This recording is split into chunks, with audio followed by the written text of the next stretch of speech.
Flooring নিয়ে ভাবছেন? তাহলে আজকের এই আলোচনাটা ঠিক আপনার জন্যই। আমরা দেখতে চলেছি কিভাবে একটা আধুনিক সমাধান মানে এপক্সি ফ্লোরিং আমাদের সবার পরিচিত টাইলসকে একটা বড় চ্যালেঞ্জের মুখে ফেলে দিচ্ছে। চলুন না, এই দুটোর মধ্যে আসল পার্থক্যটা কি তা একদম কাছ থেকে বুঝে নেওয়া যাক। আচ্ছা, টাইলসের মেঝের দিকে তাকালে কি প্রায়ই চোখে পড়ে যে এর জোড়া লাগানোর লাইনগুলোতে কেমন ময়লার দাগ জমে আছে? ব্যাপারটা আমাদের সবারই চেনা, আর সত্যি বলতে বেশ বিরক্তিকর, তাই না? ঠিক এখান থেকেই আমাদের আজকের আলোচনা শুরু। তো চলুন এবার একটু গভীরে যাওয়া যাক। প্রথমে আমরা টাইলসের সেই সব লুকানো সমস্যাগুলো নিয়ে কথা বলবো, যেগুলো আমরা প্রায় প্রতিদিনই দেখি কিন্তু হয়তো সেভাবে খেয়াল করি না। এই ছোট ছোট সমস্যাগুলোই কিন্তু পরে বড় ভোগান্তির কারণ হয়ে দাঁড়ায়। একবার এই পয়েন্টগুলো দেখুন। প্রথমে যে সমস্যাটা চোখে পড়ে সেটা হলো টাইলসের জয়েন্ট। এখানে খুব সহজেই ময়লা আর ছত্রাক জমে, যা পরিষ্কার করা যে কি ভীষণ কঠিন তা আমরা সবাই জানি। তারপর ধরুন হাত থেকে ভারী কিছু পড়ল, ব্যাস, টাইলসটা ফেটে যাওয়ার ভয় থাকে। আবার সময়ের সাথে সাথে এগুলো ঢিলা হয়ে যায়।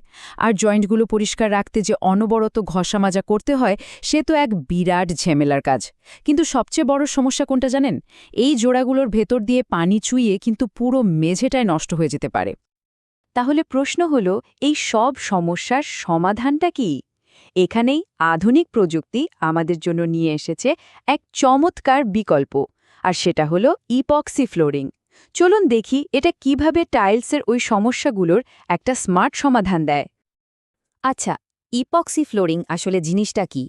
একদম সহজ কথায় বললে, এটা হলো এমন একটা ফ্লোরিং সলিউশন যাতে কোনো জোড়া নেই।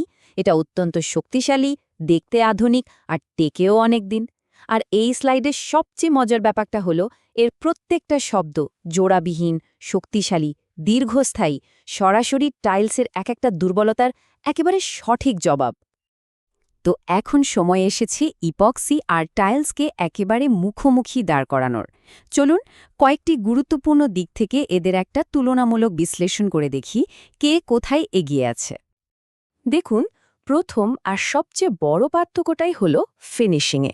ইপক্সি ফ্লোর একদম মসৃণ, মানে কোনো জোড়া বা লাইন নেই। এতে ঘরটা দেখতে অনেক বেশি পরিচ্ছন্ন লাগে আর একটা প্রিমিয়াম ফিল আসে। অন্যদিকে টাইলস তো আসলে অনেকগুলো আলাদা আলাদা টুকরো দিয়ে তৈরি, আর এর জয়েন্টগুলোই হয়ে ওঠে ময়লা জমার মূল জায়গা।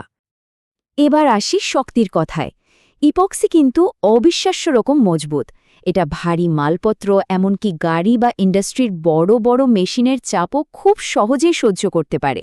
অথচ টাইলসের উপর সামান্য ভারী কিছু পড়লে সেটা ফেটে যেতে পারে এবং ব্যবহারের সাথে সাথে নড়বড়েও হয়ে যায়। আর শুধু শক্তিশালী নয়, এর প্রতিরোধ ক্ষমতাও কিন্তু অসাধারণ। পানি আর রাসায়নিক থেকে সুরক্ষার কথা যদি বলি, ইপক্সি ফ্লোর 100% ওয়াটারপ্রুফ। এর ওপর তেল, অ্যাসিড বা অন্য যে কোনো কেমিক্যাল পড়লেও কিচ্ছু হয় না। কিন্তু টাইলসের জয়েন্ট দিয়ে পানি চুইয়ে ভেতরে যাওয়ার ভয় তো থাকেই, আর খুব সহজেই এতে দাগ লেগে যায়। এবার ভাবুন তো, মেনটেন্যান্স বা রক্ষণাবেক্ষণের সুবিধার কথা। এপক্সি ফ্লোর পরিষ্কার করা যে কি সহজ, শুধু একটা মপ দিয়ে মুছে দিলেই নতুনের মতো চকচক করে। এর জন্য মেনটেন্যান্স খরচ বলতে গেলে শূন্য। অথচ টাইলসের জয়েন্টগুলো পরিষ্কার রাখতে আমাদের কি পরিমাণ কষ্টই না করতে হয়। আর ডিজাইনের দিকটা তো অসাধারণ। ইপক্সি দিয়ে নিজের পছন্দের যে কোনো রং বা ডিজাইন আপনি তৈরি করে নিতে পারেন। 3D লুক বলুন, মার্বেল এফেক্ট বা মেটালিক ফিনিশ, যা চাইবেন সবই সম্ভব। কিন্তু টাইলসের ক্ষেত্রে ডিজাইন বেছে নেওয়ার সুযোগটা কিন্তু বেশ সীমিত। বেশ, আমরা তো দেখলাম ইপক্সি দেখতে সুন্দর, অনেক টেকসই, কিন্তু প্রশ্ন হলো, এটা কি আসলেই একটা ভালো ইনভেস্টমেন্ট? চলুন এবার এই দিকটা একটু ভালোভাবে খতিয়ে দেখা যাক।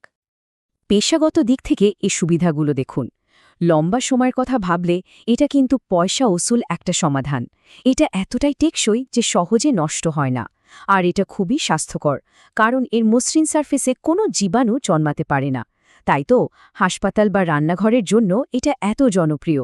এছাড়াও যে কোনো জায়গাকে এটা একটা প্রিমিয়াম ব্র্যান্ড ইমেজ দেয়। 5 থেকে 15 বছরেরও বেশি। একবার ভেবে দেখুন তো, এতগুলো বছর কোনো রকম মেরামত বা বদলানোর চিন্তা ছাড়াই একটা ফ্লোর ব্যবহার করা যাচ্ছে। তার মানে হলো, শুরুর খরচটা হয়তো একটু বেশি মনে হতে পারে, কিন্তু এই দীর্ঘস্থায়িত্বের কারণে শেষ পর্যন্ত এটাই কিন্তু অনেক বেশি সাশ্রয়ী হয়ে ওঠে। আর এর ব্যবহার কিন্তু শুধু বাসার মধ্যেই সীমাবদ্ধ না। বাসা, ফ্যাক্টরি, হাসপাতাল, রান্নাঘর, ল্যাব, এমনকি পার্কিং এরিয়ার মতো জায়গার জন্য ইপক্সি একটা আদর্শ সমাধান। মানে এর যে ভার্সেটাইলিটি, সেটাই প্রমাণ করে এটা কতটা নির্ভরযোগ্য। তো এত সব আলোচনার পর শেষ কথা কি দাঁড়ালো চলুন দেখি। এই সব তথ্যের উপর ভিত্তি করে কিভাবে একটা বুদ্ধিদীপ্ত সিদ্ধান্ত নেওয়া যেতে পারে।